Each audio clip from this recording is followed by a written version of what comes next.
Hi welcome to Jessy foods and home remedies. Summer అంటే చల్లగా ice creams, kulfis ఇలా ఎవరికైనా తినాలనిపిస్తుంది.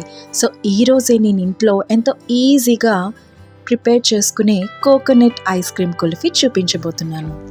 దీనికోసం ఫస్ట్ ఒక సాస్ ప్యాన్లో 1 కప్ ఫుల్ ఫ్యాట్ మిల్క్ తీసుకొని బాయిలింగ్ పాయింట్ వరకు మరిగించుకోండి. తర్వాత ఇంకొక బౌల్లో 1 కప్ కొబ్బరి పొడి, అలాగే 1/3 కప్ కాచి చల్లార్చిన పాలు తీసుకొని బాగా కలిపి పక్కన పెట్టుకోండి. కొబ్బరి పొడి ప్లేస్లో మీరు తాజాగా కొబ్బరి కూడా తీసుకోవచ్చు, కొబ్బరి కోరు. నెక్స్ట్ ఇది ఇలా కలిపేసుకొని పక్కన పెట్టుకున్న తర్వాత ఇంకొక బౌల్లో 4 టేబుల్ స్పూన్స్ మిల్క్ పౌడర్ తీసుకోండి. ఇందులోనే 2 టేబుల్ స్పూన్స్ కార్న్ఫ్లోర్ తీసుకోండి. ఇందులో ఇప్పుడు 1/2 కప్ వరకు కాచి చల్లార్చిన పాలు కలుపుకొని స్లరీ కన్సిస్టెన్సీ వచ్చినంత వరకు ఇవన్నీ బాగా కలిపి పక్కన పెట్టేసుకోండి. ఒకసారి పాలు మరిగిన తర్వాత ఈ మిక్స్ చేసుకున్న దాన్ని పాల్లో వేసి అది క్రీమీ కన్సిస్టెన్సీ వరకు చేసుకొని పక్కన పెట్టేసుకోండి చల్లారడానికి. ఇప్పుడు ఒక మిక్సీ జార్లో ఇలా లేత కొబ్బరి నేను తీసుకున్నాను. ఇది కొబ్బరి బొండంలో వచ్చే లేత కొబ్బరి. దీని ప్లేస్లో మీరు లేత కొబ్బరికాయన తీసుకొని ఒక 1/2 కప్ వరకు యాడ్ చేసుకోండి.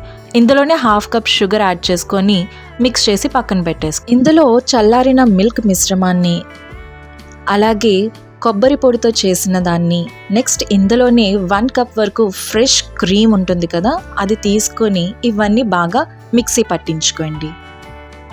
రెడీ అయిన కోకోనట్ ఐస్ క్రీమ్ని మీరు ఏదైనా కావాలంటే ఒక కంటైనర్లో కానీ లేదా ఇలా కుల్ఫీ మేకర్లో కానీ వేసి ఒక 7 to 8 అవర్స్ లేదా ఓవర్ నైట్ ఫ్రీజర్లో ఉంచండి.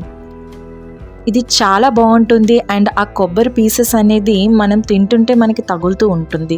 పిల్లలైతే ఇది చాలా ఇష్టంగా తింటారు.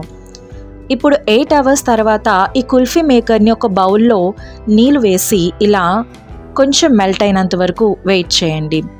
కాసేపటికి అది మెల్ట్ అయి ఇలా వచ్చేస్తుంది.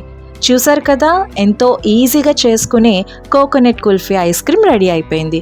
దీన్ని కోకోనట్ కుల్ఫీ అనొచ్చు లేదా ఐస్ క్రీమ్ అనొచ్చు, ఏదైనా మీ ఇష్టం. కానీ తినేటప్పుడు మాత్రం చాలా అంటే చాలా బాగుంటుంది. ఈ రెసిపీ కనుక నచ్చినట్టయితే ఫ్రెండ్స్ అండ్ ఫ్యామిలీ మెంబర్స్కి షేర్ చేయండి. అలాగే మన ఛానల్ని సబ్స్క్రైబ్ చేసుకోవడం మర్చిపోవద్దు. Until next video, take care and bye.